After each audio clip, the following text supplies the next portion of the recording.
Yo, what up? It's AaroniMoses, and this video is what I learned this week. Now, I watched two videos, one by Ralph Smart and one by Elliot Hulse, and I want to tie all the information that I learned, that I soaked in, into one lesson. Now, the first one is going to require you to revisit a childlike state. A little bit, in my opinion. So,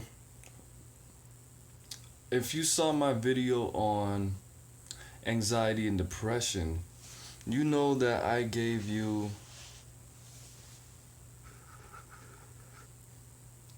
basically the formula of where anxiety comes from. The metaphor of being in the car and looking all the way ahead, thousands of feet ahead, and crashing into the car that's right in front of you because you're overlooking the car that's in front of you, that car. I feel like everybody's done that, but maybe not, so.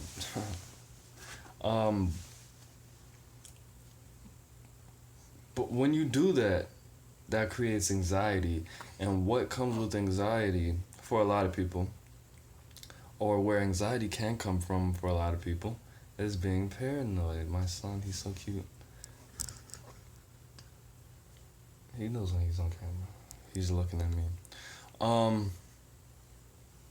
Anxiety creates paranoia. Paranoia creates anxiety. What Ralph Smart said was to be pronoid. Basically, exalting, shout out to Till Swan, exaltation. Exalting being paranoid and taking those feelings, and instead of applying that paranoia to negativity, applying paranoia to positivity. And Ralph Smart calls this being pronoid. Basically, being optimistic that something really good is gonna happen. What I do is I always expect to find fucking like thousands of dollars everywhere I go. I always think I'm gonna find a fucking wallet with $500. I know it's gonna happen one day, but I'm just really optimistic that today's the day. This place is gonna be the place. It's gonna be unexpected, and this is how I'm gonna feel. And I don't really meditate on that. I just expect it. I programmed my brain to expect it because that's really what I really want, on a very small level. That is pronoid. But I think that's very awesome. Very awesome. I think that's really cool to give that to people. I never really thought about that. I've been doing things like that for years. This person, I mean, if you're really, if you talk to a lot of females, and if you really want to get this wife, this perfect wife, and you're open to what she looks like, you're open to where she works, then you can apply that basically to anything. If you're having money problems, if you expect to have money problems, that's a really good way of manifesting what you want. I mean, I never really thought about that, but that is definitely one step of manifestation, having the faith, having the program in your mind to set it up for you, because if you know anything about the subconscious mind, you don't necessarily have to know how the thing's gonna come to you. You just have to know the end result depending on how you consciously work and what you do with your time. So that is a really good tip. This also, I actually recorded this video, but I had to shut it off because my son started crying like he's doing right now. But he's being kind of difficult. You don't want your pacifier, fuck it. Okay, but what I started off in the last video, in the last recording of this video, was that if you don't have the proper space, which goes into my 5 elements of business, my 5 elements of manifestation: earth, air, fire, water, plan, action, technology, communication.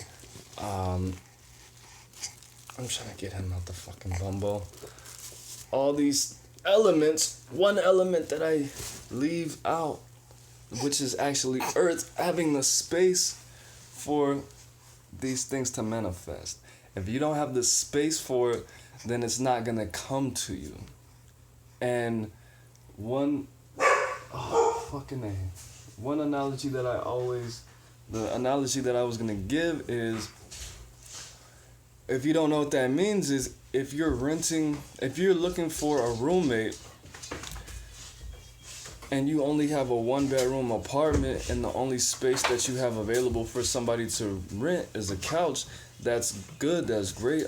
A lot of people will be willing to rent your space on the couch, but they might not be willing to split rent, and they won't have a place to put their shit, and it might not be ideal. So if you really want somebody to be a roommate, you really want to live with somebody, split the rent with them, it would be better for you to have a 2-bedroom apartment or 2-bedroom space.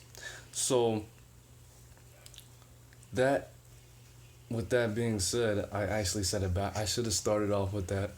But being pronoid is something that can give that to you, something that can feed you that.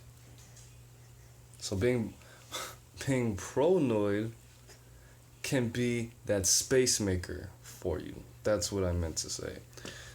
Next, what I learned from Elliot Hulse today is that,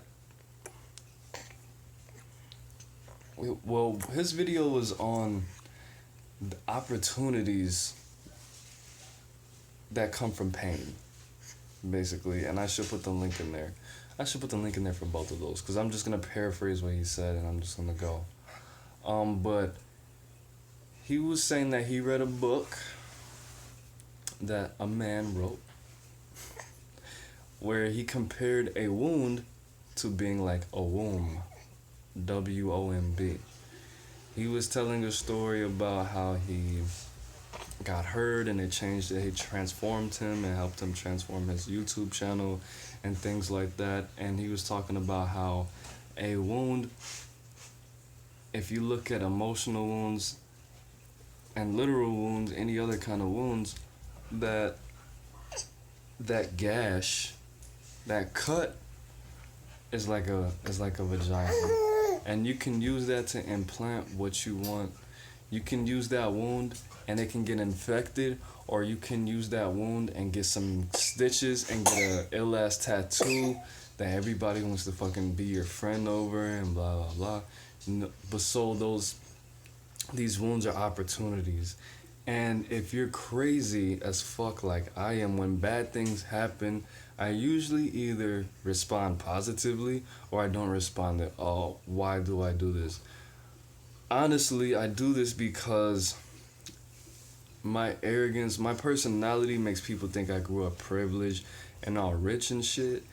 And that really comes from me always thinking that nothing bad has ever happened to me, just because of knowing from a young age how America's fucking set up, that there's people overseas and they're starving and blah, blah, blah, and you think you always have it bad.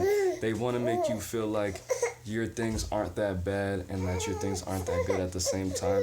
So all the issues, all the stuff that I've been through, I really downplayed it just because I've known other people have gone through worse shit.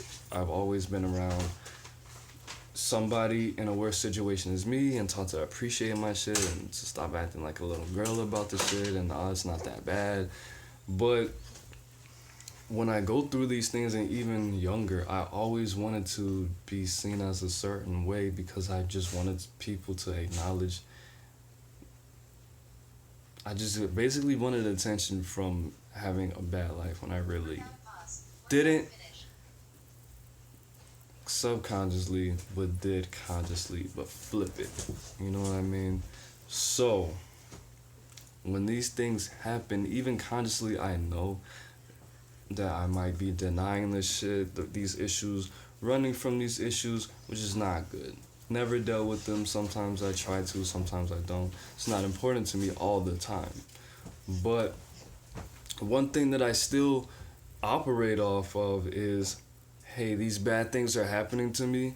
This is only gonna make me have a really cool fucking story to tell, or it's gonna make me a stronger person. It's gonna make me a more interesting person, and these are all good things.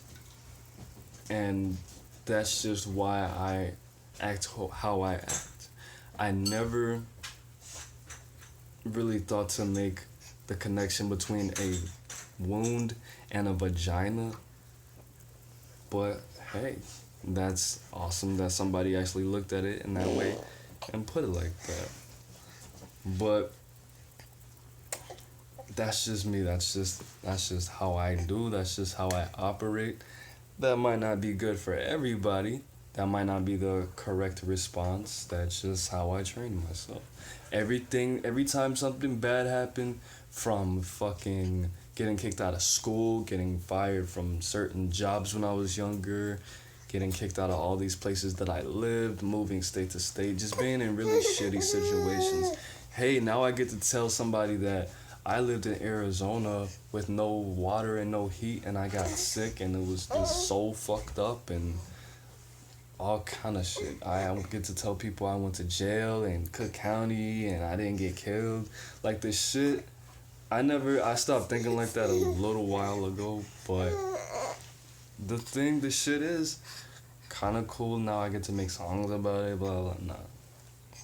Now I get excited when bad things happen to me because I know it's just gonna make me a better person, more interesting, have more character. It's just an opportunity for growth. That's all it is. I think sometimes I genuinely think this shit's funny when bad things happen, but now I'm not a teenager, and now I recognize that these are opportunities for growth. This was supposed to happen. I'm my own God. This is a reality that I'm making for myself. I'm attracting all these bad things because this is what I need to do to be the best me. I'm making these horrible things happen. This is just a dream. If I want to, I can wake up. These are all holograms. This is an illusion. If I just want to look through this instead of through these, I will see that I am just Lord Shiva sleeping and dreaming about some dumb shit. And these last 25 years was really just a fucking hologram. And I'm in the Matrix somewhere, floating around. That's literally how I think. You don't need to be thinking like that. That just comes from DMT trips and fucking